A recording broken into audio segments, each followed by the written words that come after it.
Este es el espacio para hablar de bueyes perdidos y de alguna vaca encontrada. Con ustedes, en Crece desde el Pie, el profesor de historia, Pablo Oribe. Às vezes no silêncio da noite.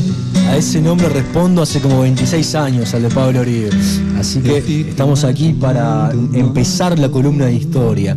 Antes de eso, Ariel, siendo las 9:30 de la mañana, ¿cuáles son las vías para comunicarse con Creces del Pie? Los esperamos rápido en el 4443-6858, también por mail, ahora tenemos mail crecesdelpie@hotmail.com.ar, y también en la página de Facebook Creces del Pie, ponen Creces del Pie y estamos para comunicarnos, escuchamos propuestas, críticas, etc. Muy bien, la música fue seleccionada con un criterio según los gustos de mi señora madre. Ahora estamos escuchando a Caetano Veloso, Sociño, o sea, solo. De fondo, el gran Caetano Veloso, que iba a ver mucha música brasilera en este programa. Así que, bueno, empezamos con la columna entonces. ¿Te parece, Ariel? ¿Saro? Vamos a empezar. Bueno, Pablito, ¿qué tenemos en el menú hoy? Me habías comentado. Vamos a hablar de la historia de Joaquín José da Silva Xavier, alias el Tiradentes o Sacamuelas. ¿Lo de Sacamuelas por algo en especial? Y digamos que va a ser el único odontólogo, entre comillas, que precursor de la independencia de un país, o héroe nacional. No hay otro odontólogo que se le pueda dar ese título. No es una profesión donde han existido muchos revolucionarios, me parece. No, tal cual. Ni muy famoso tampoco. Acá tenemos uno y no es muy bien recordado tampoco. Y más en esa época como se sacaban las muelas, ¿no? Sí, claro. Por eso saca muelas. Sí, era el tomate un... Y tampoco estudió, no fue a la Universidad de Odontología el amigo Tiradentes, ¿no? Sino que un hombre aprendió la práctica. Le decían el curandero también. Pero bueno, es un personaje de la historia de precursor de la independencia del Brasil, ¿no? Entonces tenemos que hablar. Él nació en 1746 y va a morir brutalmente en 1792. Antes de esto, tenemos que explicar un poco cómo fue la colonización de Brasil, la historia de Brasil, para entender un poco cómo se desarrolló, cómo encaja este personaje en la misma. Es un mineiro, Tiradentes, de Minas Gerais, que es en el siglo XVIII, Minas Gerais era una de las regiones más ricas de Brasil. Del Brasil, que estaba bajo el dominio de Portugal. Para ubicarlos geográficamente, ¿en qué parte es Minas Gerais de Brasil? Minas Gerais está, digamos, de Río, un poco para la izquierda del mapa. Estoy hablando... Metido dentro del continente. Claro. Es más, la colonización en Brasil va por ciclos según las actividades económicas. La primera explotación fue la del Palo Brasil, que se desarrolló en los siglos XV y XVI. El Palo Brasil es el palo que le da nombre, evidentemente, al programa, que quiere decir brasa. Porque es una madera dura, colorada, que da buenas brasas, colorada, rojiza. Entonces se usa principalmente para el Palo Brasil, ¿viste? Para hacer, los luthiers lo usan para instrumentos musicales y también se usa para hacer, muebles. Y fue la primera explotación de Brasil fue esa, el Palo Brasil. Entonces le quedó el nombre de Brasil por esa primera actividad económica que se desarrolló. Y la colonización ahí fue costera, digamos. Costera. Después recién, cuando se desarrolló el ciclo del azúcar y el ciclo del oro, que acá está Minas Gerais, que era el dorado de los portugueses, digamos, se penetró más hacia el interior del continente brasileño, ya se puede decir, porque la verdad que es muy grande, muy grande. Sí, por lo menos hemos escuchado, los que anduvimos alguna vez por ahí por Brasil, que en la zona de Porto Seguro, por lo menos hay un museo que es la epopeya del descubrimiento, que aparecieron, lo guardaron en ese espacio costero porque era un lugar donde podían dejar las naves, lavarlas, acomodarlas, y como que en Porto Seguro, que está a la altura de Brasilia pero sobre la costa, fue una de las primeras incursiones que hicieron los descubrimientos de Brasil, ¿no? Claro, bien, entonces vamos a empezar a hablar un poco de la historia de Brasil y después encajar al personaje en la Inconfidencia Mineira, cómo se desarrolló. Inconfidencia quiere decir conspiración, que la va a liderar Tiradentes, porque ya decir Joaquín José da Silva Xavier queda un poco largo, che. No, mejor Tiradentes, más fácil. O Sacamuelas. Entonces, tenemos que decir que la historia del proceso de independencia de Brasil es un poco distinto al de lo que va a ser la parte hispana, ¿no? Todos los procesos relacionados con la América Española.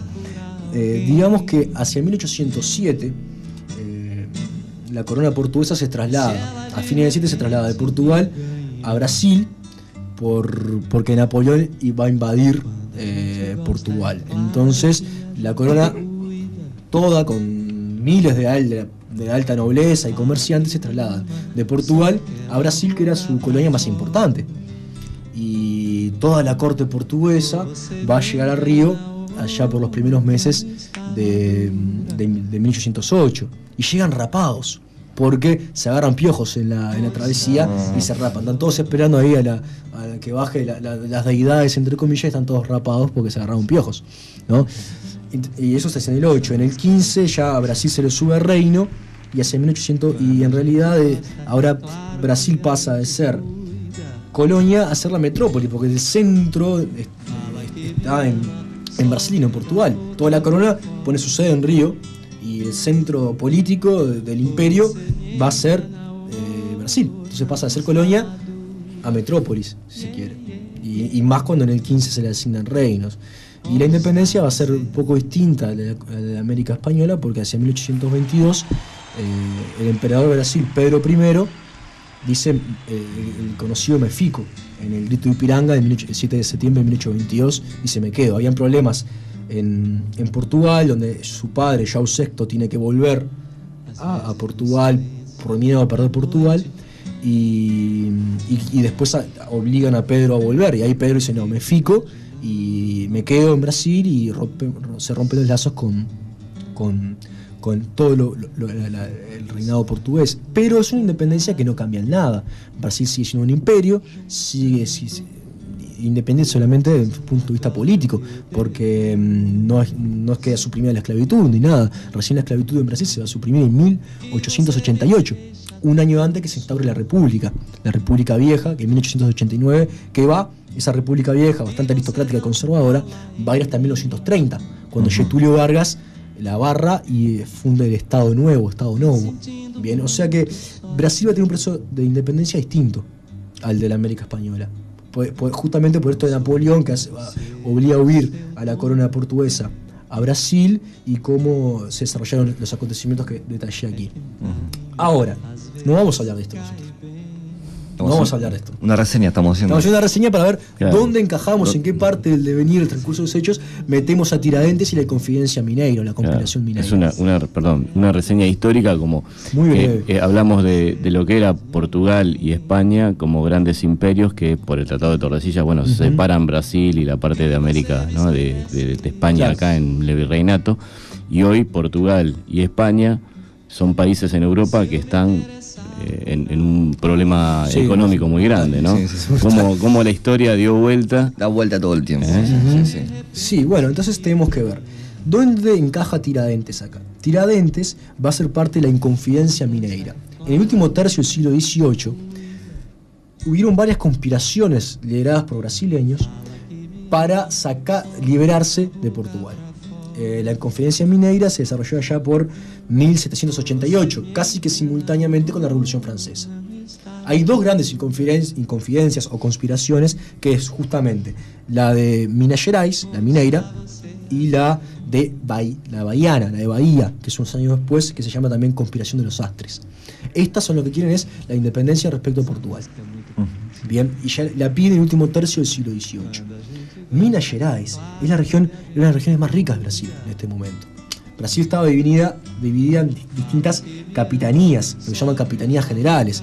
Por ejemplo, la capitanía de Minas Gerais, la de, yo qué sé, Serían como la provincias. de Pernambuco. ¿Serían como provincias estas? Sí, se llamaban en el dominio de la administración colonial portuguesa, se llamaban capitanías generales. No estaba la de Gran Pará, Minas Gerais, Bahía, Pernambuco, Maranhão. Eran 8, ¿no? Una de las más ricas y más poblada y más importante, valga el acento con la I, que dije varias veces, es justamente la de Minas Gerais, porque ahí era la región, lo dijimos recién, el dorado portugués. Había muchísimo oro, se va a extraer muchísimo oro de Minas Gerais, y con mano de obra esclava principalmente. Digamos que el cenit de la explotación, el punto más alto de la explotación de oro, va a ir desde 1680, 90 hasta 1750, que va a empezar a decaer estrepitosamente la explotación de oro en Minas Gerais. Bien. Entonces, Minas Gerais era una región rica y además con mucha... los mineiros eran los que tenían el nivel cultural más alto, digamos, en la colonia brasileña. Muchos de los que van a ser parte de esta conspiración van a haber estudiado, por ejemplo, en la Universidad de Coimbra, la Universidad de París. Acá hay otra diferencia entre la administración española y la portuguesa. En Portugal no se fundaron universidades en la parte colonial. Los tenían que venir a estudiar a Europa. Digamos, en España sí se fundaron varias universidades. Por más que, claro, igualmente la alta nobleza, la alta aristocracia española, americana, que vivían los criollos, los más ricos iban a estudiar a Europa y después los que no podían estudiaban en América. Pero en Brasil no habían universidades, no se fundó ninguna universidad en la parte del dominio portugués. Ninguna. Pero bueno, sí hay una movida cultural muy importante, muy fuerte en Minas Gerais, relacionada justamente por todo el auge de la explotación aurífera. Ese metal que nublaba a los europeos, todos buscaban oro. La fiebre del oro en Minas Gerais fue una gran fiebre del oro. 1/3 de todo el oro que se producía en el mundo hasta el momento salió de Minas Gerais. O sea, era realmente un gran dorado. Gran dorado. Y los europeos enceguecidos. Estaban como locos. Se puede hacer una historia de estupidez humana solo viendo cómo el hombre blanco buscaba el oro. ¿Y cuántas vidas le costó a los pobladores originarios, ¿no? A originarios y a la mano de obra africana. Mira que es brutal. Más de 1 millón de esclavos para trabajar en Brasil. Sí, venían en barcos. Sí, los traían en barcos. Eran casados en África. Los que llegaban vivos. Eran casados en África. Bien. Eran casados en África y luego tenían vendidos a los traficantes, que los barcos se decía tumberos, porque eran verdaderas tumbas. En la travesía moría del 30 al 40% de negros esclavos. Llegaban a la costa y eran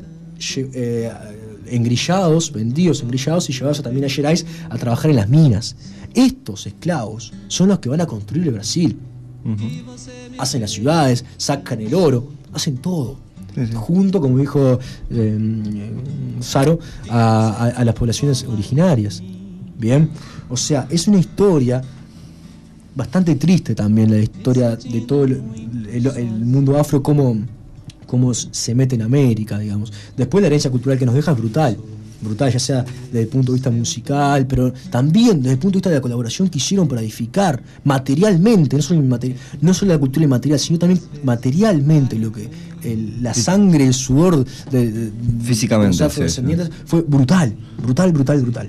Entonces, lo que sí tenemos que saber, que esta conspiración se origina en gran parte porque hacia 1755 empieza a decaer estrepitosamente las minas de oro. La extracción. Sí, claro. Entonces, ese esplendor, ese auge que tenía Minas Gerais empieza a terminar. Entonces, muchos de aquellos que tenían minas se les empieza a complicar para poder pagar los impuestos que la corona portuguesa les ponía.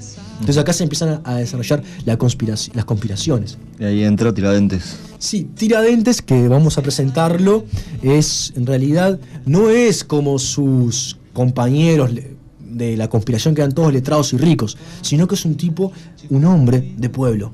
Había sido alférez del ejército, había sido arriero, o sea, tropero, había sido minero. Bien. Sí, era alguien de clase baja. Sí, de pueblo. Y esto le va a jugar, él va a ser el líder de la conspiración, o se le va a adjudicar como el líder de la conspiración, justamente. Y esto le va a complicar bastante el futuro, porque sus compañeros conspiradores ricos van a tener un final. Él, sin apellido, bastante pobre, va a tener otro final. Él va a ser el líder, sí. Queda para la segunda parte de la columna ver qué quería Tiradentes, qué proponía Tiradentes y qué pasó con la conspiración o la confidencia mineira, porque como sabemos fue derrotada. Bien. Perfecto. Así que nos vamos a la pausa ahora. Ya llegó Bolívar. Ya tenemos a Bolívar Céspedes ahí. Están las gateras. Siento presión. Siento que hay un columnista que me quiere. ¿Puedo decir que lo dejaron votar? No sé si lo dejaron votar a Bolívar. Ya con la edad que tiene, no sé si se puede votar. ¿Sí? ¿Vos decís? Yo creo que sí. Bueno, no sé. Bueno, nos vamos a la pausa con un tema también que va dedicado para mi señora madre. Hoy toda la música es dedicada a mi señora madre. Es un tema de Paulina La Viola y Marisa Montes que se llama Danza de la Soledad. Y nos vamos a la pausa con ese hermoso tema. Nos escuchamos.